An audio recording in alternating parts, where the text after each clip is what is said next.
nada, yo tengo la garganta hecha para mí sería. Y antes que todo, quiero agradecer a cada uno de ustedes por haber difundido la fotito de mi nieta, que toda esta semana fue muy, muy duro para mí, pero siempre estuve en los brazos de Dios, porque si no, no hubiera podido. Ustedes saben cómo es mi testimonio, que enseguida me caigo. Y bueno, si no hubiera sido por Dios y por cada uno de ustedes, no hubiera estado de pie. Bueno, yo sé que todos saben mi testimonio por una discusión que tuve con mis hijas. Sentí que no quería vivir más, no tenía fuerzas para levantarme. Sentí que desde ese día algo, como cuando hay un incendio que queda todo, va comiendo todo y va quedando todo negro, así yo tenía mi corazón. Sentía que todo me estaba comiendo el pecho y se estaba poniendo todo negro y sinceramente no quería vivir más. Tuve 3 internaciones en una clínica psiquiátrica porque intenté quitarme la vida 3 veces. Bueno, en la última, mi esposo ya no daba más y me dijo, yo voy a ir a la iglesia, yo voy a empezar a congregarme y bueno, él sabía que yo no quería saber nada con Dios, estaba muy enojada. Bueno, le digo, sí, si es lo que vos querés, dale para adelante. Y eso fue un miércoles que él me dijo, fui a la iglesia, qué sé yo, pedí. Bueno, genial. Yo estaba internada, nos comunicábamos por celular porque en esa clínica sí me dejaban tener celular. Y eso fue un miércoles y el jueves a las 12 de la noche me llama una de mis hijas, que es la mamá de Jazmín, y me dijo que quería hablar conmigo, que quería que nos juntemos. Y bueno, para mí fue, no sé, es como que ya quería salir de la clínica, imagínense. A todo esto ya a mi marido ya le habían dicho que ya Diapos no cubría más tiempo, entonces estoy pensando en pasarme a una clínica pública que vendría a ser el Suipacha. Y bueno, esperé los días ansiosa, ya mi hija empezó a mandarme fotos de mi nieta, y eso como que me daba más ganas de querer salir, y junto con la psicóloga, el psiquiatra, yo les contaba y ellos, bueno, me empezaron a tratar y ver como que yo ya estaba mejorando.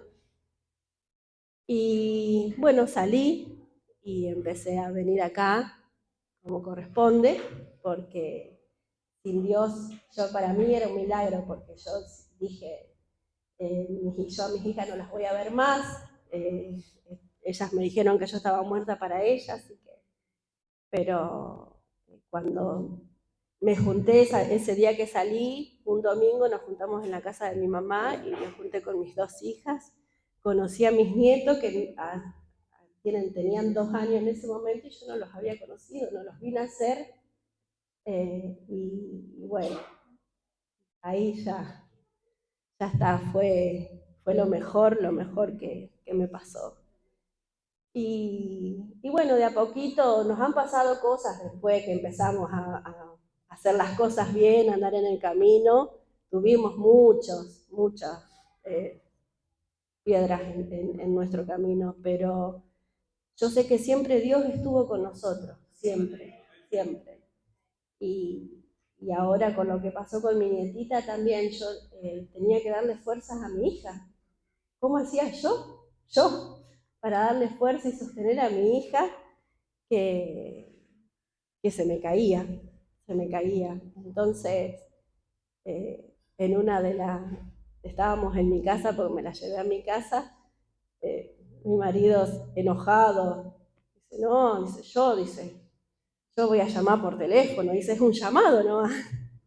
Entonces agarré y le dije, no, le digo, nosotros pasamos por muchas y no vamos a volver para atrás. Nos costó mucho salir adelante. Y esto que está pasando es para que nosotros volvamos para atrás y no vamos a aflojar y no vamos a ir para atrás, porque Dios está con nosotros. Y bueno, mi nietita apareció, gracias a la difusión de todos. Al papá no le quedó otra que devolverla. Obvio que todo el mundo quiere quedarse con esa nena porque es una princesa. Pero bueno, ella tiene que estar en los brazos de su mamá, porque es como corresponde. Y ella está protegida bajo mi cobertura, que es, yo soy una hija de Dios, yo soy una criatura nueva, y como dice el marido siempre, no voy a volver para atrás. Nunca, nunca más. Gloria al Señor. Amén, Dios. Que bendiga la vida de María, amén. El Señor se merece ese aplauso por todo lo que hace con cada uno de nosotros. Amén. Y aún ha hecho muchas cosas más en su vida, milagro, pero eso es de ejemplo para muchos de nosotros, porque ante todas estas cosas ella no ha perdido la fe, sino como que cada vez, cada situación que ellos han vivido, su fe fue aumentando. Y eso a mí me da gozo y alegría cuando suceden estas cosas en la vida de los hijos del Señor. Gloria a Dios. Permiso, ya tomar un poquito de agua. Porque también venía toda la semana así con dolor de garganta y ya no sabía qué tomar para poder llegar bien a este día. Así que doy gracias al Señor también que me ha permitido estar bien para este momento. Quiero compartirles la palabra del Señor en Segunda de Crónicas, capítulo 34, verso 1, una pequeña historia acerca del rey Josías. Si lo tiene allí a mano lo puede buscar, si no, escuchamos la palabra del Señor que dice de esta manera. De 8 años era Josías cuando comenzó a reinar, y 31 años reinó en Jerusalén. Este hizo lo recto ante los ojos de Jehová y anduvo en los caminos de David su padre, sin apartarse a la derecha ni a la izquierda. Gloria sea al Señor. Cuando estaba preparando el mensaje, el Señor traía a memoria la vida de este rey que tan pequeño comenzó a reinar. Tenía 8 años cuando le tocó reinar, y retrocediendo un poco en la historia, podía ver que él mucho ejemplo no tuvo como para hacerlo recto ante los ojos de Jehová. Su padre se había desviado, su abuelo se había desviado. El único que le había dado un ejemplo, podría haber dado un ejemplo, fue el rey Ezequías, pero él no tuvo la bendición, digamos, de compartir con él como tataranieto. No lo conoció. Él ya había fallecido hacía varios años cuando él nació. Inclusive él, cuando él nació, su padre, que no había hecho lo recto ante los ojos del Señor, tenía 16 años. También había asumido el trono a los 12 años. Y bueno, todas estas cuestiones históricas que pasaban antes. Pero como le mencionaba, él no había tenido ejemplo a seguir. Y aún así, esto fue la característica más importante de su reinado, hacerlo recto ante los ojos de Jehová. Y es una carga muy grande para un niño, es una carga muy pesada, no solamente tener en sus lomos una nación, sino poder confrontar a la sociedad de ese tiempo, a la sociedad que él se estaba enfrentando, que era una sociedad corrompida, y vivir de esta manera. Yo me imagino la vida de Josías en esos primeros años, en los que seguramente habrá tenido la tutela de algún sacerdote, de algún cortesano de ahí del reino para que lo ayude, lo asesore. Y seguramente en la educación de ese tiempo habrán ido a la historia. Y bueno, esta es la historia de tu padre, esta es la historia de tu abuelo, esta es la historia de tu tatarabuelo, esta es la historia de tu y así hasta llegar al rey David. Y él habrá ido conociendo los diferentes ejemplos, los diferentes momentos históricos que no solamente vivió su nación, sino que marcaron la vida de esos reyes. Y él comenzó allí a trabajar su corazón, seguramente a hablarse en su interior y a decir, no, yo quiero cambiar esto, yo quiero hacerlo recto ante los ojos de Jehová. Y dice que anduvo en los caminos de David su padre sin apartarse a la derecha ni a la izquierda. Y eso es difícil, más cuando uno tiene un pueblo en contra. A nosotros a veces nos pasa cuando, como contaba nuestra hermana Vanessa, a veces tenemos la familia en contra, tenemos nuestros amigos, nuestros conocidos en contra, por querer hacer la voluntad del Señor para nuestras vidas. Y eso es una lucha cada día, porque son personas que uno ama, son personas que uno respeta, son personas a lo mejor con las que uno ha estado toda su vida y de repente se encuentra que cuando uno quiere hacer lo correcto delante de los ojos del Señor, te dan vuelta de la espalda o te maldicen y tantas cosas feas que suceden hoy en día. Inclusive a veces te pasa que cuestionan tu madurez, porque uno, en el caso, por ejemplo, como Vanessa, ella tomó una decisión de adulta. Yo cuando llegué a los caminos del Señor también tomé una decisión ya siendo adulta. Y sin embargo, allí mucha gente, no, pero si vos sos una persona inteligente, ¿cómo te vas a meter en eso? Si vos sos una persona así, cuestionan tu madurez, tu mentalidad, tus convicciones, cuestionan un montón de cosas. Y eso es difícil porque te quieren poner en ese lugar de niño como que vos no tenés el poder de poder decidir por vos mismo lo que querés hacer. Pero a lo mejor si fuera a otra cosa, si fuera, no sé, a hacer reiki o cualquier otra cosa, no, en eso no se cuestiona. Sin embargo, cuando uno quiere hacer la voluntad del Señor, sí, se pone en tela de juicio. Y eso es difícil atravesar esa situación, más cuando uno ha nacido de nuevo y es un niño espiritual. Se hace una lucha y uno tiene que crecer con ese conflicto en su vida. Hay muchos que a lo mejor nacieron en cuna cristiana y les ha tocado vivir también de esa manera, de alguna forma con sus conocidos. Pero a los que no nacimos de cuna cristiana, se nos hace un conflicto en esos momentos. Pero ese carácter que él tenía, ese carácter de niño, fue lo que a él lo llevó a tomar estas grandes decisiones. El nacer de nuevo, eso es lo que nos manda el Señor, nacer de nuevo cuando llegamos a sus vidas, ser nuevamente un niño para que Él pueda comenzar a moldearnos, comenzar a trabajar con nosotros, comenzar a tratar con nuestras vidas de una manera diferente. Cuando nacemos de nuevo es como que uno tiene una pureza diferente, y eso es lo que tienen los niños. Cuando el Señor dijo, dejad a los niños venir a mí, y no se los impidáis, porque de los tales es el reino de los cielos.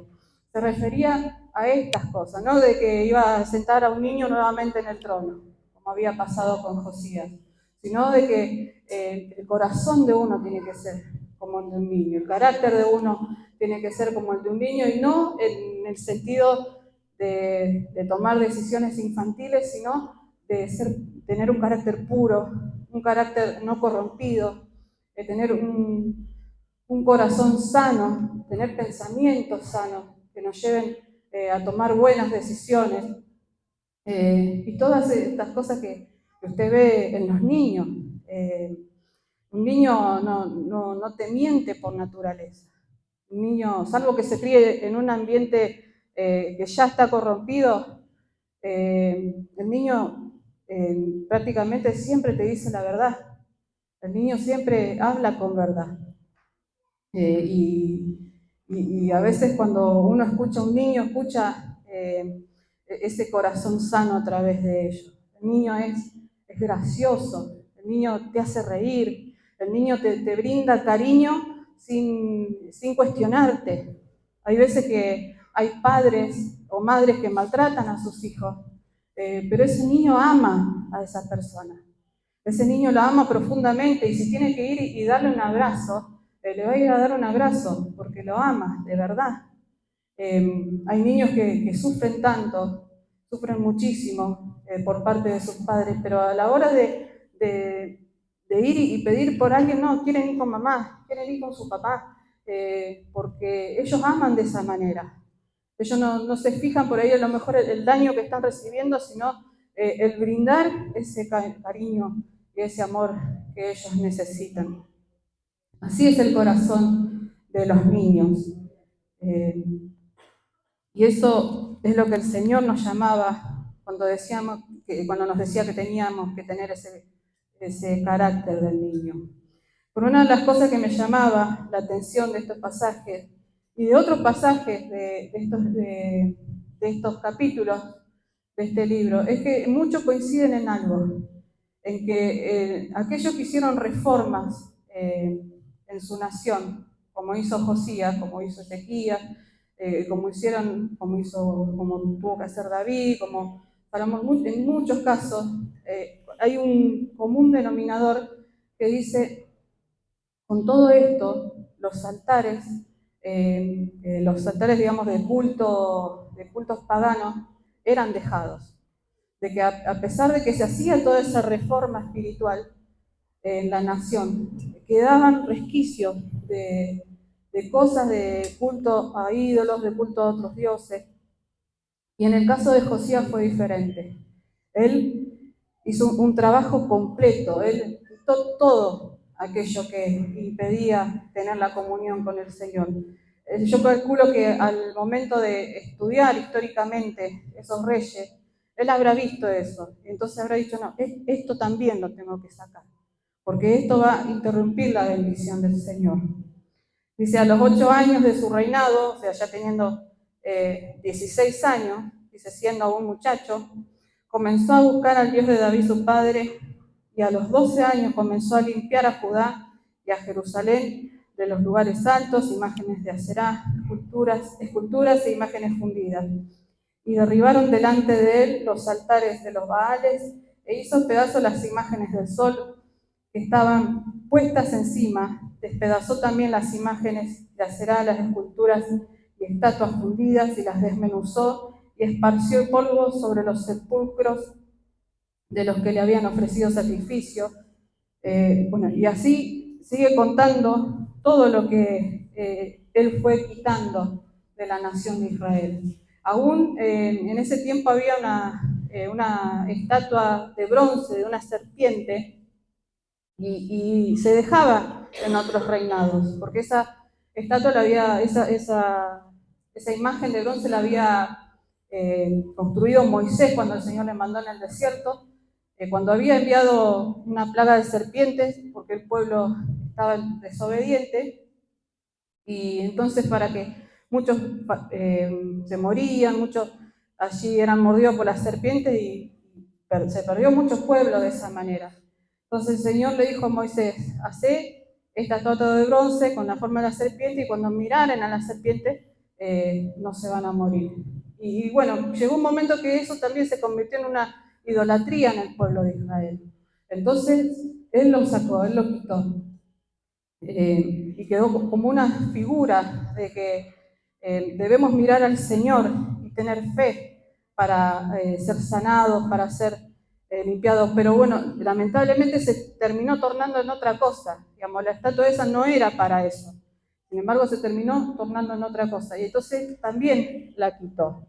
Quitó todo aquello que estorbara la comunión directa con el Señor. Y usted dirá, ¿qué tiene que ver eso conmigo en esta mañana y en esta reunión que es evangelística? Tiene que ver que esto produjo un avivamiento en Israel. Un avivamiento, uno de los más grandes avivamientos. Hubo otros avivamientos anteriores, pero este fue el que marcó la historia de una manera diferente en el pueblo de Israel. Porque hubo una persona con un corazón dispuesto a hacer lo que el Señor le mandaba. Luego encontraron los libros de Moisés, y allí hicieron más reformas, de allí restauraron el templo, restauraron el sacerdocio, restauraron el servicio. Hubo muchísimas más reformas que hizo este joven rey para su nación. Pero en nuestras vidas eso significa que nosotros también tenemos que permitir ese avivamiento. El Señor nos llama a un avivamiento en este tiempo, más en los tiempos que estamos viviendo. Todos los días es una noticia tras otra de que pasó esto, pasó aquello, que balearon a uno, y ahora no es que los balean con 1, 2, 15 tiros le dan, 30 tiros. Y es cada vez más morboso, más doloroso el panorama que se vive. Y el Señor nos está llamando a ese avivamiento, pero el avivamiento primero tiene que empezar por nosotros mismos.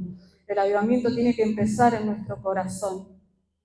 Y hay cosas que suceden en nuestras vidas que nos llevan a ese momento. Hay cosas vivencias que experimentamos, que nos llevan a veces a ese momento. Yo no sé cómo usted se encuentra hoy, yo no sé cómo ha venido a la presencia del Señor. Yo cuando llegué al Señor por ahí, para muchos a lo mejor no era, podrá decir no es nada, pero yo llegué con una tristeza profunda. Yo no sabía por qué estaba triste. En mi casa tenía todo, tenía trabajo, tenía educación, tenía un montón de cosas que otros jóvenes no tienen, pero sin embargo yo estaba triste. Mi corazón estaba partido. Y bueno, Dios allí comenzó a tratar conmigo. Yo llegué a sus pies y costó mucho trabajar eso, costó mucho dejar eso, costó mucho dejar muchas cosas que uno como ser humano se le hace difícil. Hoy estos altares que Josías derribó representan en nuestras vidas esas cosas difíciles que nos cuesta dejar. ¿Por qué? Porque el avivamiento no es solamente para aquel que no conoce al Señor, sino también a veces en la vida de aquellos que ya conocieron al Señor. Estamos en una iglesia que es de restauración. Entonces, al ser de restauración significa que hubo algo primero para que tengan que ser restaurados. Por lo tanto, en nuestras vidas a veces estamos en la casa del Señor y estamos años sirviendo y estamos años compartiendo, pero hay esos pequeños altarcitos allí que estorban la bendición del Señor en nuestras vidas. Y el Señor quiere hacer algo grande con cada uno de nosotros. El Señor quiere usar a cada uno de ustedes en este tiempo para bendecirlos. El Señor quiere usar a cada uno de ustedes para bendecir a los que están afuera, ya sea en el trabajo, ya sea en tu lugar de estudio, ya sea en tu casa. El Señor te quiere usar como un instrumento. Pero hay esas pequeñas cosas que uno tiene que ir quitando. Puede ser un vicio que todavía está ahí y uno no termina de vencer.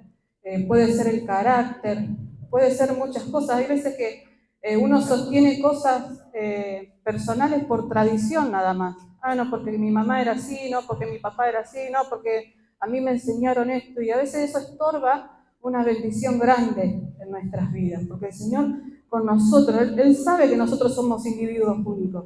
Entonces Él quiere hacer con nosotros algo único. Y Él sabe que todos somos diferentes.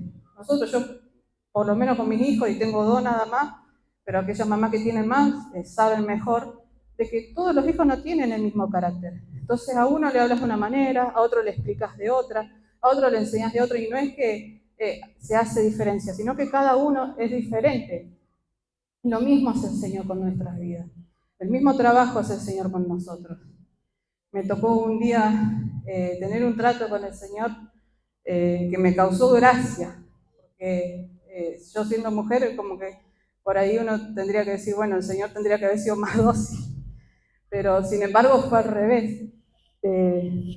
estaba haciendo unos mandados con mi esposo, mi hijo mayor era chiquito, y bueno, y en ese mismo momento que nosotros estábamos haciendo esos trámites y esas cosas para el trabajo, yo sabía que estaban las hermanas mayores orando en la iglesia.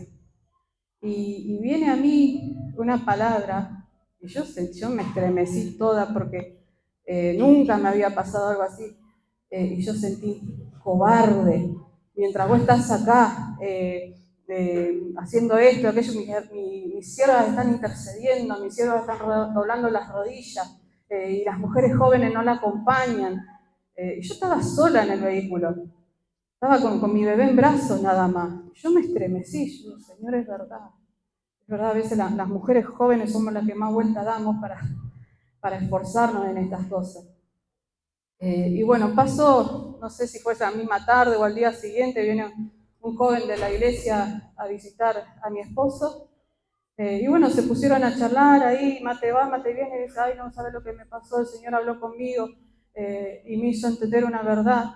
Dice, hijito, esfuérzate, acompaña a mis siervas, acompaña a él que era varón, que era más grande, le habló tu hijito, que yo, y a mí cobarde. Y por eso digo, me resultó gracioso, pero por eso el Señor sabe cómo hablarnos a cada uno, sabe lo que realmente nos va a tocar el corazón, sabe cómo realmente va a tratar con nuestras vidas. Él tiene la palabra justa para cada uno de nosotros. Y eso me hacía, esto que nos pasa a nosotros, me hacía acordar a la parábola del hijo pródigo. ¿Por qué? Porque esta persona tenía todo a su disposición, pero tuvo que pasar algo en su vida para que se diera cuenta de que necesitaba del Señor. Yo creo que a Josías le pasó lo mismo. Él tuvo que ver esa nación quebrantada, tuvo que ver ese pueblo que se estaba perdiendo, él tuvo que experimentar la muerte de su papá de una forma fea, de una forma trágica, y todo eso trabajó en su corazón. Siempre hay algo que nos sucede. En mi caso fue lo que les conté, en el caso de Vanessa fue lo que ella les contó, y cada uno tenemos un testimonio diferente, algo que un día nos trajo a los pies del Señor, algo que un día nos hizo decir, como dijo Vanessa, yo no vuelvo atrás, yo no vuelvo atrás porque no hay nada más atrás para mí. Y eso fue lo que le pasó a este hijo, a este muchacho de la parábola del hijo pródigo. Dice que él estaba allí con los chanchos, y él, de todo lo que había tenido, de todo lo que el padre le había dado, dice que él anhelaba tener la comida de los chanchos por el hambre que tenía. Tener esa comida, por lo menos decir, tengo eso. Y ahí se acordó. Y allí algo hizo un clic en él y él se acordó. Ahí tuvo yo me ponía en esta palabra, ese punto de no retorno en su vida, donde dijo, no, yo tengo que volver a la casa de mi padre, decirle esto y no volver atrás nunca más. Y eso es lo que el Señor nos llama en esta mañana, sea que fuera la primera vez que estás en este lugar, o sea que hace años que estás en el camino del Señor, pero todavía están esos pequeños altares. Hoy es el día para tener ese punto de no retorno. Hoy es el día para dejar en el altar todo aquello que nos impide tener esa comunión con el Señor. Dice de esta manera, dice, me levantaré e iré a mi padre y le diré, Padre, he pecado contra el cielo y contra ti, ya no soy digno de ser llamado tu hijo, hazme como alguno de tus jornaleros.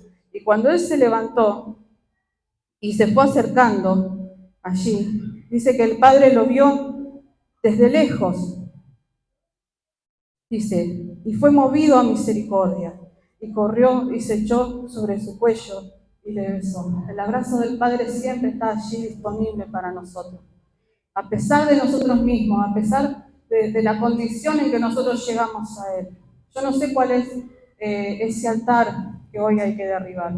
Yo no sé si es tristeza, yo no sé si es el alcohol, yo no sé si es el cigarrillo, yo no sé si es la mentira, no sé si es a lo mejor la ira, no sé si es la violencia, no sé, porque no conozco el corazón de cada uno, pero sí el Señor conoce. Pero por sobre todas las cosas, Él te recibe con un abrazo, te recibe con un beso en el cuello, Él te reconoce como su hijo y te restituye todo lo que el enemigo te ha impedido tener en este tiempo, todo lo que el enemigo te ha quitado, porque así es nuestro Señor, así es Él nos ama de una manera incondicional. Yo le invito a ponerse de pie en esta mañana.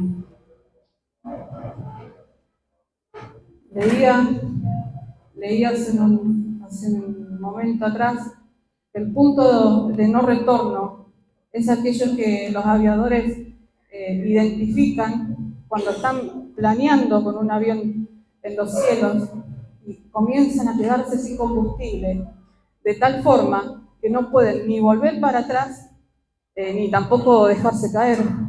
Tienen, tienen que armarse de valor, tienen que armarse de fuerza para buscar un lugar donde aterrizar. No solamente porque su propia vida está en juego, sino porque a veces están otras vidas en juego. Entonces tiene que comenzar a buscar un lugar donde poder bajar ese avión. Un punto de inflexión donde ya no hay vuelta atrás. Entonces, esto es lo que nosotros hoy tenemos que poner delante del Señor. Decir al Señor, Señor, yo ya no vuelvo atrás, no vuelvo nunca más atrás.